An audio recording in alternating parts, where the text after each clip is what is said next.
Well, hello again to all the boys and girls out there in YouTube land watching. Georgia Bear Views back at you today with another one.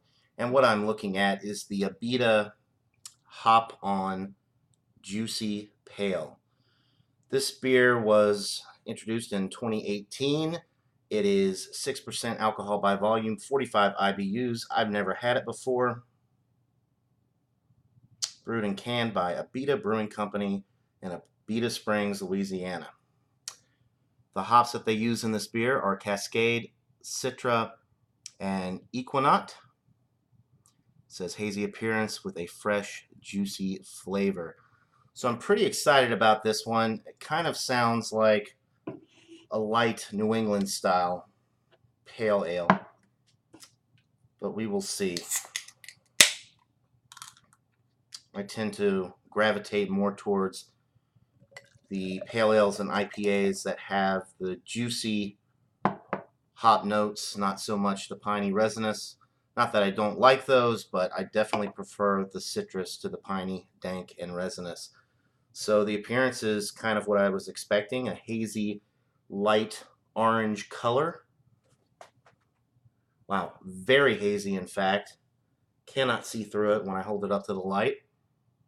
So it looks like a New England style IPA, poured with about a 3.5, 4-finger, creamy looking, slightly off-white head. And the aroma is very juicy. Getting a little bit of grapefruit. Getting some tangerine. Maybe a little bit of tropical fruit in there as well. Some mango, some pineapple. It definitely smells like a winter. Some really nice citrus and tropical fruit notes on the aroma. A little bit of a breadiness, like a wheat bready quality to the aroma.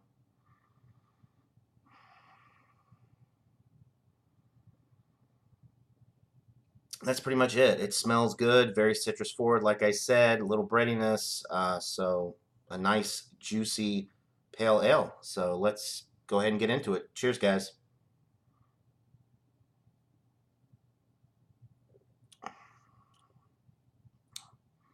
Very nice. You're getting tangerine, a little bit of grapefruit, but it's kind of in the background, which is nice. I don't like the grapefruit notes to come forward too much on the palate, because a lot of times when they do, they override the palate and the rest of the flavors are kind of masked or fall off. This one is definitely very nicely balanced with all the different citrus notes that I'm getting. I am getting a little bit of pineapple as well.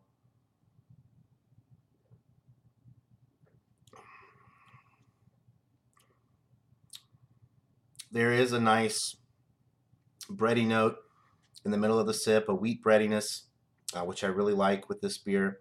The finish is crisp, clean, refreshing, dry. The mouthfeel is sort of thick with this. However, it goes down really easily. I think you could probably drink a few of these no problem. 6% alcohol is masked very well. Carbonation is light to almost medium.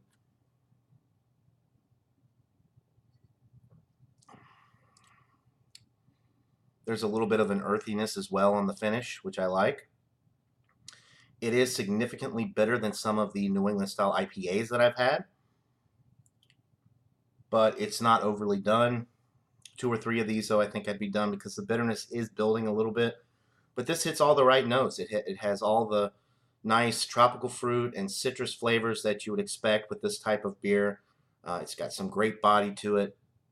Very refreshing and pretty easy going as far as a New England style pale ale is concerned. There's really no other information on the can, but this beer hasn't been around too long. I believe it was, well, a little over a year. I think it was about this time a year ago when this beer was first released. I had never seen it before today, so I picked up a single and a mixture on 6-pack variety pack from Kroger. I'm very glad that I picked it up. I think it's a pretty solid beer. I'm going to go with an 89 out of 100. I wish for the style that maybe it wasn't quite as bitter. I like all the hop presentation, all the notes that I'm getting from the different hop varieties. It's got all the nice citrus notes, like I said, but that bitterness is building up, and this one would become pretty difficult for me to drink after two, for sure. I mean, definitely no more than three with this type of beer for me. But it is very enjoyable if you like New England style IPAs, if you like pale ales, especially ones with more citrus forward aromas and taste, then this one is definitely for you. But I'm going to go with an 89 out of 100. It's a B plus bordering on excellent. If you said that it was an A beer, I wouldn't really argue with you because it is getting up there and it does have a lot of great qualities. Nothing really bad about it, like I said, other than that little bit of extra bitterness that I wish was smoothed out on the finish a little bit better. But it is great nonetheless. I highly recommend it. I like the bready notes as well in the middle of the sip and that nice little bit of earthiness that you get on the finish as well to balance it out. It's definitely a winner, guys. Check it out if you can find it in your area. The Abita Hop On Juicy Pale. It is a great brew, and I might pick up another single or two next time I go back to Kroger. It's pretty solid. So that'll do it for this beer review, guys. Hope you're all having a great day. And until next time, everybody, cheers.